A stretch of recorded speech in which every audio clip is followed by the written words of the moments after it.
নমস্কার দর্শক, আমি তরুণ ঘোষ। আমি যেরকম আন্দাজ করেছিলাম, প্রেডিকশন যা করেছিলাম সেটাই হতে চলেছে। গেরুয়া ঝড়ে তৃণমূল উড়ে গেল। এখন আমি দুপুর 12টার সময় রেকর্ডিং করছি, একটু দেরি করেই রেকর্ডিংটা করলাম। তাতে এখন দেখা যাচ্ছে যে অ্যাবসোলুট মেজরিটি বিজেপি পেয়ে গেছে। 148টা পেলে মানে অ্যাবসোলুট মেজরিটি হয়। বিজেপি 163টা পেয়ে গেছে, তৃণমূল কংগ্রেস 105টা। এখন সবে 7th রাউন্ড গোনা হচ্ছে, 25টা রাউন্ড গোনা হবে। এই যে 105টা আছে, এই 105টা কিন্তু নামতেও পারে, আবার উঠতেও পারে। তবে বিজেপির ভোটটা আর নামবে না। এই কারণে নামবে না যে বিজেপি এবার যে এলাকাগুলোই ঢুকছে কাউন্টিংয়ে, সেগুলো পুরো হিন্দু কনসোলিডেটেড এলাকা। আমি বলেছিলাম না, ভোটটা ভাগ হয়েছে 3টে ভাগে। হিন্দুরা একজোট হয়ে গেছে, মানে মমতার অত্যাচারে, উচ্ছৃঙ্খলপনতায় এবং তার বিহেভিয়ারাল যে ক্যারেক্টার, তাতে মানুষ একেবারে বিরক্ত হয়ে গেছে। আর বলেছিলাম সে মুসলিম ভোটটা ভাঙবে। একটা হুমায়ুন কবির একটা ভোট কাটবে, একটা কাটবে ফুরফুরা শরীফের পীরজাদা একটা ভোট কাটবে, আর একটা ভোট কাটবে আইএসএফ এর নওশাদ সিদ্দিকী। তার মানে 30%-এর যে একটা অ্যাডভান্টেজ তৃণমূল নেত্রীর ছিল, সে অ্যাডভান্টেজটা আর এইবারে নেই। কারণ তৃণমূলের সবাই মনে করছে যে আমরা তৃণমূল নেত্রী দ্বারা আমরা প্রতারিত হয়েছি। উনি যে সমস্ত কথাবার্তা আমাদের বলে গেছেন, মানে শপথ করেছেন যে এটা করব, ওটা করব, সেটা করব, উনি কোনটাই করেননি। উল্টে ভোটটি নিয়ে তাদেরকে এখন দুধেল গাই হিসেবে তাদের পরিচয় হয়েছে। এখন উনি অনেক ভালো ভালো মধুর মধুর কথা বলে ঠিক ভোট যেদিকে মানে 29 তারিখ, মানে ভোট হলো তো আপনার 29 তারিখ বিকেলবেলা উনি একটা হাসি মুখে একটা অভিযোগও করেছেন, আবার সবাইকে ধন্যবাদ জানিয়েছেন। এমন মিষ্টি মিষ্টি মধুর কথা আমি কিন্তু কখনো তৃণমূল নেত্রীর মুখে দেখিনি। তার সবসময় মেজাজ তিরিক্কি হয়ে থাকতো, তার সামনে কেউ কথা বলতে পারত না। 15 বছরে যত জনপ্রিয় হয়েছে তৃণমূল নেত্রী মমতা বন্দ্যোপাধ্যায়, 34 বছরের বাম শাসনে এত অত্যাচারও মানুষ এতটা খেপেছিল, কিন্তু এতটা খেপেনি। আমি বলেছিলাম এবারের ভোটটা, নির্বাচন শেষ হলে ভোট গণনা যখন হবে, তখন বোঝা যাবে যে তৃণমূলকে মানুষ সরালো না বিজেপিকে আনলো। এই ফল বলে দিচ্ছে বাংলার মানুষ তৃণমূল কংগ্রেসকে সরিয়ে দিল।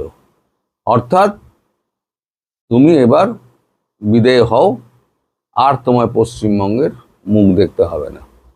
এই যে চেয়ার থেকে উনি বেরিয়ে গেলেন, পশ্চিমবঙ্গের যা ইতিহাস আছে রাজনৈতিক, তৃণমূল বলে আর বস্তুটি মানে দলটি আর দ্বিতীয়বার ক্ষমতায় আসার কোনো অবস্থাতেই চান্স নেই। এবার উনি যে মানে অনুরোধটা করেছেন, সবাইকে ধন্যবাদ জানিয়েছেন এবং একটা অভিযোগ করেছেন, আগে সেই ভিডিওটা আপনারা দেখুন, তারপরেতে আমি আবার কথা বলব। নমস্কার, আমি বাংলার মামাটি মানুষকে অনেক আমার প্রণাম, সালাম, জোহার এবং জয় জিনেন্দ্র। আমি সব কিছু জানাচ্ছি। সত শ্রী আকাল জি। আপনারা সকলে ভালো থাকুন, সুস্থ থাকুন। আপনাদের প্রতি আমরা খুব কৃতজ্ঞ। এত রোদ্দুরের মধ্যেও এবং সবকিছু অত্যাচার সহ্য করুন আপনারা যেভাবে ভোট দিয়েছেন লাইনে দাঁড়িয়ে, আপনাদের কাছে আমরা খুব কৃতজ্ঞ। আমি আমার কর্মীদের কাছেও খুব কৃতজ্ঞ, যারা জীবনপণ লড়াই করে অনেক অত্যাচার সহ্য করে সেন্ট্রাল ফোর্স এবং এখানকার ফোর্স সবার যৌথ অত্যাচার সহ্য করেও টোটাল সমস্ত machinery government of India, prime minister, home minister থেকে শুরু করে পুরো গভর্নমেন্ট অফ ইন্ডিয়া এবং 19টা রাজ্যের বিজেপি নেতাদের এবং অর্থ ভাণ্ডার, শক্তির ভাণ্ডার, বন্দুকের ভাণ্ডার নিয়ে যারা বাংলার মানুষকে জব্দ করতে চেয়েছিলেন, জব্দ তারা কিন্তু ভোট বাক্সে হয়ে গেছে। আমি আপনাদের নিশ্চিন্ত করে বলতে চাই, যেটা টিভিতে দেখাচ্ছে এটা বিজেপি অফিস থেকে কালকে বেলা 1:08 সার্কুলেট করেছে এবং টাকা দিয়ে বলেছে যাতে এটা দেখানো হয়। তার কারণ হচ্ছে আমার কাছে স্পেসিফিক ইনফরমেশন এসছে 1:08 আমি কোনো একটা প্রেস মিডিয়ার থ্রুতে পেয়েছি এবং সেই ইনফরমেশনে দেখা যাচ্ছে তারা পরিষ্কার বলছে ফোর্সফুলি তোমায় করতে হবে, এটা তোমাকে এর মধ্যে যাওয়া যাবে না। কারণটা আসলে জানেন আপনারা, আমরা 200-300 পেয়ে যেতে পারি, 226 ক্রস করবো 2026-এ। মানুষ যে বিপুলভাবে ভোট দিয়েছে, আমার তাদের প্রতি পুরো ভরসা, বিশ্বাস, আস্থা আছে।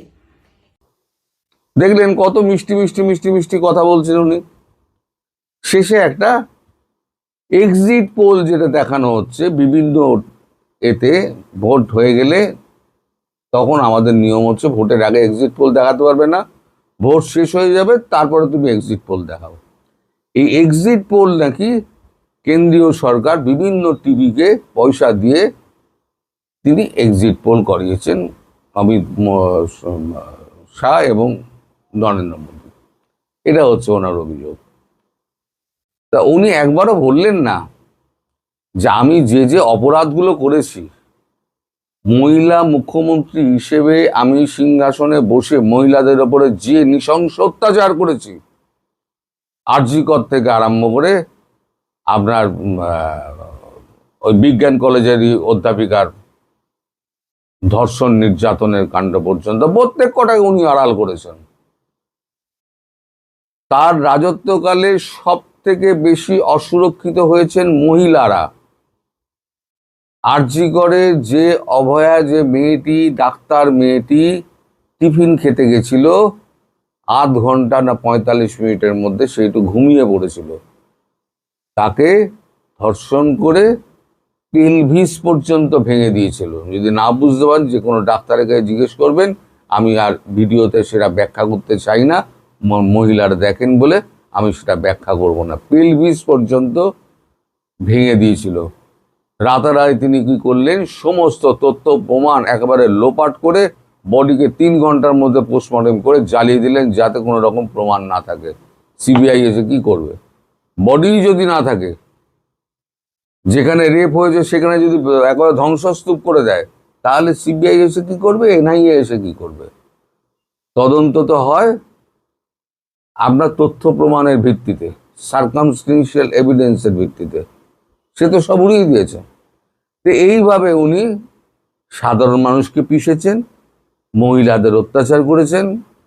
এবারেতে চুরি, ডাকাতি, বালি থেকে পাথর পর্যন্ত সব, চাকরি চুরি,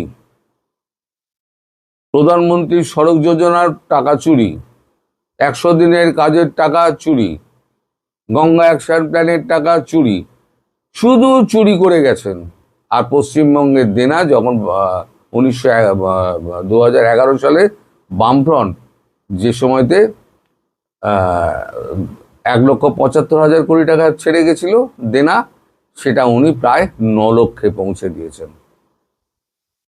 এবং ভাতা দিয়ে এবং মাসিক সহায়তা দিয়ে তিনি মনে করেছিলেন আমি সব মানুষকে কিনে নিয়েছি। আমি একটা কথা আপনাদের বলেছিলাম যে আমার বাড়িতে যে মানে সহায়িকা আছেন কাজ করতে, যিনি আমাদের সাহায্য করেন, তাকে আমি জিজ্ঞেস করেছিলাম তুমি কাকে ভোট দেবে গো? বলছে বিজেপিকে ভোট দেবো। মানে কেন, তোমার 1,500 টাকা পাচ্ছ তো? বলে বিজেপিকে দিলে 3,000 টাকা পাবো, বিজেপি যদি না যেতে তাহলে 1,500 টাকা পাচ্ছিলাম পাবো। তখন ওই ক্লাসটা কত বুদ্ধিমান ভাবুন। ফলে মেয়েদের টাকা দিয়ে আর ছেলেদের বঞ্চিত করে চাকরি থেকে তারা চাকরি পাশ করেছে, পাশ করে তাদের ঘোটালার মাধ্যমে যারা পাশ করেছে তাদেরকে চাকরি না দিয়ে ভেতর থেকে টাকা খেয়ে, লক্ষ লক্ষ টাকা খেয়ে তাদেরকে চাকরি দেওয়া হয়েছে। সব চাকরি বাতিল, কোর্ট সব চাকরি বাতিল করে দিয়েছে। এখন সুপ্রিম কোর্ট আর হাইকোর্ট তার নাম শুনলে এখন খেপে যায়। এখন আমি শেষে একটা ভিডিও জুড়ছি। উনি বোধহয় সম্ভবত বুঝতে পেরেছিলেন বছরখানেক আগে যে ওনাকে চলে যেতে হবে, তেজপাতা হতে হবে, তাই উনি দু কানে দু কলি গান গেয়েছেন। সেই দু কলি গান দিয়ে আমি ভিডিওটা শেষ করছি, আপনারা সবাই শুনুন। আমি এখানে শেষ করছি। ধন্যবাদ, নমস্কার। বিকেলে আবার আপনাদের সঙ্গে দেখা হবে, তখন পূর্ণ ভিডিও নিয়ে আসবো রেজাল্টের। দাও বিদায় আমার